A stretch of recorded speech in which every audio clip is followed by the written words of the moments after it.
अस्सलाम वालेकुम viewers, rich Pakistan का नया एपिसोड लिए मैं हूं आपका मेजबान अब्दुर्रहमान। आइए डिस्कस करते हैं आज की दो इंटरेस्टिंग न्यूज।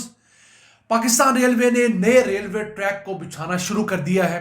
इस रेलवे ट्रैक के जरिए हमारी बंदरगाहों पे आने वाला सारा सामान हम चाइना तक भेजने के काबिल हो जाएंगे। दूसरी तरफ रूस तक और सेंट्रल एशिया के रियासतों तक भी यह सामान पहुंच सकेगा। इस अहम रेलवे ट्रैक को आपसे डिस्कस करेंगे, कब तक मुकम्मल होगा, मजीद तफसीलात आप जान सकेंगे। जबकि आज की दूसरी खबर, बलूचिस्तान हुकूमत ने भी अपने शहरियों के लिए सब्सिडाइज रेट के ऊपर, किस्तों के ऊपर इलेक्ट्रिक बाइक्स और अपने सरकारी मुलाजमीन के लिए हेल्थ इंश्योरेंस प्रोग्राम की मंजूरी दी है। इस अहम मंसूबे की क्या तफसीलात हैं वो आप प्रोग्राम के दूसरे हिस्से में जान पाएंगे। लेकिन पहले चलते हैं आज की सबसे अहम खबर की तरफ। पाकिस्तान रेलवे ने नए रेलवे ट्रैक की तामीर शुरू कर दी है। ये रेलवे ट्रैक है कराची पोर्ट से लेकर पिपरी मार्शलिंग यार्ड तक। 52 किलोमीटर के इस रेल कॉरिडोर के जरिए हमारी कराची पोर्ट पर आने वाली तमाम कंसाइनमेंट्स, तमाम कंटेनर्स को हम ट्रेन के जरिए शहर से बाहर निकाल पाएंगे और शहर के बाहर मौजूद एक बड़े मार्शलिंग यार्ड के अंदर उसको दोबारा से सॉर्ट आउट करके पाकिस्तान भर में भेज पाएंगे। फिलहाल ये 400 मिलियन डॉलर्स की सरमायाकारी से शुरू हुआ है। समझ लीजिए को 112 अरब रुपए इसकी इब्तदाई लागत है। 4 महीने के अंदर इसका फेज 1 मुकम्मल होगा। फिलहाल जो इस रूट के ऊपर पुराना रेलवे ट्रैक है उसे चेंज किया जाएगा और इसी पुराने रेलवे ट्रैक की वजह से इस रूट को प्रॉपरली इस्तेमाल नहीं किया जा रहा। उस वजह से होता क्या है कि हमारी जो कराची पोर्ट है उस पर सामान ज़्यादा आता है। उस सामान को निकालने के लिए हमें शहर के दरमियान में से ट्रक्स और ट्रॉलर्स गुजारने पड़ते हैं। बहुत ज़्यादा कंजेशन होती है, सड़कें टूटती हैं, रश हो जाता है, लोगों की मौत होती है। तो आप समझ लीजिए ये एक बाईपास बन रहा है, लेकिन रेलवे का बाईपास है। और फिर ये पिपरी मार्शलिंग यार्ड है, ये कोई आम मार्शलिंग यार्ड नहीं होगा, बल्कि एक मल्टी मॉडल लॉजिस्टिक पार्क होगा जहां पर आने वाले सामान के लिए वेयर हाउसेस बन रहे होंगे। वहां पर उनकी स्टफिंग हो सकेगी, डी स्टफिंग हो सकेगी, कार्गो कंसोलिडेशन हो सकेगी। ये तमाम काम इसी सिक्योर इन्वायरमेंट में मुमकिन हो सकेगा। और चूंकि ये पिपरी मार्शलिंग यार्ड पाकिस्तान की मेन ML1 के साथ मुंसलिक है, तो यही से सारा सामान पाकिस्तान भर के तमाम रूट्स पर भेजा जा सकेगा। एक तरफ हम इसे चाइना भिजवा सकेंगे, दूसरी तरफ सेंट्रल एशिया, अफगानिस्तान और इन तमाम मुल्कों की ज़रूरियात हम लोग पूरी कर सकेंगे और फ्यूचर में रशिया तक भी यह सामान पहुंच सकेगा। हम जो हमेशा कहते हैं नहीं कि हमारी ख्वाहिश है कि हमारी पोर्ट्स को इस्तेमाल किया जाए, लेकिन हमारा मसला ये है कि हमारी पोर्ट्स के साथ इस तरह के मिसिंग लिंक्स हैं। पोर्ट के साथ आपका रेलवे का नेटवर्क होना बहुत ज़रूरी है। रोड्स का नेटवर्क तो है, लेकिन रोड शहर के अंदर से होकर गुजरती हैं, उसके ज़्यादा मसाइल हैं। अब इस मंसूबे से पाकिस्तान को सालाना कोई 100 अरब रुपए की बचत मुमकिन हो सकेगी, क्योंकि लॉजिस्टिक की कॉस्ट कम हो जाएगी। जो कंटेनर्स बड़े दिन पड़े रहते हैं कराची पोर्ट पर, डैमेजेस पड़ते हैं, अखराजात होते हैं, वो अब नहीं होंगे। फिर रोड्स की कंजेशन खत्म होगी, रोड्स की रिपेयर बार बार नहीं करनी पड़ेगी। फिर जब ट्रेड की फैसिलिटेशन होगी तो ज़्यादा कारोबार मुमकिन हो सकेगा। अब ये भी एक ऐसा मंसूबा है जो गुज़िश्ता कई दिहाइयों से सिर्फ कागज़ों के हद तक था। हर आने वाली हुकूमत इसको शुरू करने कहती थी। अब ये पब्लिक प्राइवेट पार्टनरशिप के तहत शुरू कर दिया गया है। इसमें पाकिस्तान रेलवे, NLC और DP वर्ल्ड, जो कि एक अबू धाबी कंपनी है जो पोर्ट्स को मैनेज करती है, पाकिस्तान में भी उसके पास कुछ टर्मिनल्स हैं, वो इसमें इन्वेस्टमेंट कर रहे हैं और उम्मीद करते हैं कि ये जो डेडिकेटेड फ्रेट कॉरिडोर है ये हमारे रेलवे के लिए भी इजाफी आमदन का सबब बनेगा।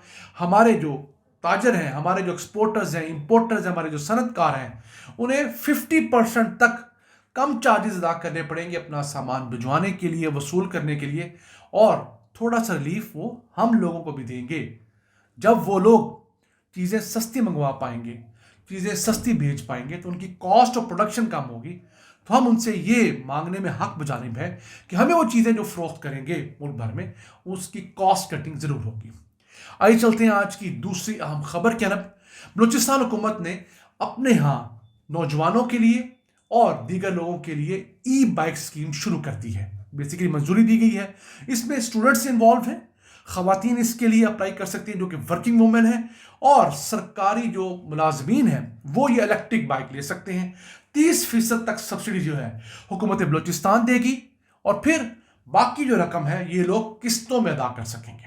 अभी सिर्फ काबीना ने इसकी मंजूरी दी है। مزید موڈیلٹیز کس بینک سے آپ کو ملے گی چیزیں بعد میں آئیں گی. اس کے ساتھ ساتھ ایک اور منظوری بھی دی گئی ہے کہ سرکاری ملازمین کے لیے ہیلتھ انشورنس پروگرام کی منظوری دی گئی ہے. اب صوبے میں 2.5 لاکھ سرکاری ملازم ہیں جن کا سالانہ ہیلتھ کا جو بل ہے وہ 6 سے 7 ارب روپے آتا ہے. تو اس منظوری کے بعد ان کا فائدہ تو ہو جائے گا، لیکن اس سے پہلے 2023 کے اندر بلوچستان حکومت جو ہے اپنے تمام 1.40 کروڑ رہنے والوں کو ہیلتھ انشورنس ہیلتھ کارڈ دے چکی ہے. 10 لاکھ روپے تک ہر خاندان کو ہیلتھ انشورنس ملی ہوئی ہے. بدقسمتی سے گزشتہ 4 ماہ سے ان پیمنٹس کو حکومت ادا نہیں کر رہی، یعنی کہ لوگوں نے ہسپتالوں میں جا کر علاج کروا لیا، اب ہسپتالوں کو حکومت پیمنٹ نہیں کر رہی. 1 جنوری تک اس کی اخبارات میں رپورٹنگ بھی ہوتی رہی. تو حکومت ایک طرف وہ پیمنٹس نہیں کر رہی جس سے تمام صوبے کے لوگوں کو فائدہ ہونا ہے، دوسری طرف اپنے 2.5 لاکھ سرکاری ملازمین کو نوازا جا رہا ہے. اور جس طریقے سے نوازا جاتا ہے آپ سمجھ سکتے ہیں اس کے اندر بہت ساری 2 نمبریاں بھی ہیں. ٹرانسپیرنسی کے ایشوز ہیں بہت زیادہ، اوور بلنگ کر لی جاتی ہے، جھوٹے لوگ جو ہیں وہ بیمار ہو جاتے ہیں چھٹیاں ویل کرنے کے لیے، پیسے بنانے کے لیے. تو ایک اچھا نظام اسے تباہ کیا گیا ہے اور ایک پرانا فرسودہ نظام جو ہے اسے دوبارہ سے لاگو کیا گیا ہے. ہماری بلوچستان حکومت سے ریکویسٹ ہے کہ 1.40 کروڑ کی آبادی اگر آپ لوگوں سے مینج نہیں ہو رہی، چھوٹا سا صوبہ ہے ہمارا آبادی کے لحاظ سے، سائز میں تو بہت بڑا نو ڈاؤٹ، لیکن آبادی تھوڑی ہے، تو آپ کس وجہ سے اس سیٹوں پر بیٹھے ہوئے ہیں؟ اور اتنا بڑا بجٹ ہو گیا بلوچستان کا. وہ علیحدہ بات ہے کہ اس بجٹ کو صحیح طریقے سے لگایا نہیں جاتا. بدقسمتی یہ ہے کہ اب بلوچستان کو اچھا خاصا بجٹ ملتا ہے، لیکن بلوچستان کے بجٹ کا اچھا خاصا حصہ رشوت کی وجہ سے، کک بیکس کی وجہ سے کھایا جاتا ہے اور ہمارے بلوچ بھائیوں تک اس کا فائدہ نہیں پہنچتا. پھر جب ان تک فائدہ نہیں پہنچتا تو وہ نوجوانوں کو اس متعلق جو ہے وہ اگنائٹ کرتا ہے. نوجوان پھر جو ہے پہاڑوں پہ چلے جاتے ہیں، دہشت گردی کے اندر انوالو ہو جاتے ہیں، وہ علیحدہ ملک بنانے چل پڑتے ہیں. جب تک ریاست اپنے شہریوں کو اپنے ہونے کا احساس نہیں دلائے گی، ان کو مفت تعلیم، ان کو مفت صحت، ان کو انصاف کا نظام، سڑکیں، پینے کا پانی نہیں دے گی، آپ یہ بھول جائیے کہ لوگ ریاست کے ساتھ ایفیلیٹڈ رہیں گے. یہ بالکل ایسا ہی ہے، کسی بچے نے کبھی ماں دیکھی ہی نہ ہو تو اسے کیا پتا ہوتا ہے کہ ماں کس قدر خوبصورت رشتہ ہے. تو اس رشتے کو انجوائے کرنے کے لیے بھی، کسی بھی رشتے کو انجوائے کرنے کے لیے ضروری ہے کہ آپ اس رشتے کو دیکھ چکے ہوں. ریاست کو ہمارے بلوچ بھائیوں تک پہنچنا ہوگا، ان کی ضروریات، ان کے حقوق سمجھ کر ان تک پہنچانے ہوں گے، اور پھر ان سے ایکسپیکٹیشن لگانی ہوگی کہ اب چونکہ ہم نے ان کی ضروریات پوری کر دی ہیں، اب وہ ہمارے ساتھ لائل رہیں. اگر آپ ان کے ساتھ استحصال کرتے رہیں گے اور چند وڈیروں کو، چند جاگیرداروں کو، چند سرداروں کو ساتھ ملا کر یہ سمجھیں گے کہ ہم بلوچستان کو ایسے چلاتے رہیں گے، تو نہ 78 سال سے بلوچستان چلا ہے نہ آگے چلے گا. ناظرین، یہ تھا آج کا ایپیسوڈ، ہمیں امید ہے آپ کو پسند آیا ہوگا. اپنی سجیشنز، اپنی آراء سے ہمیں آگاہ رکھا کریں. اپنے میزبان عبد الرحمان کو اجازت دیجیے. اللہ نگہبان.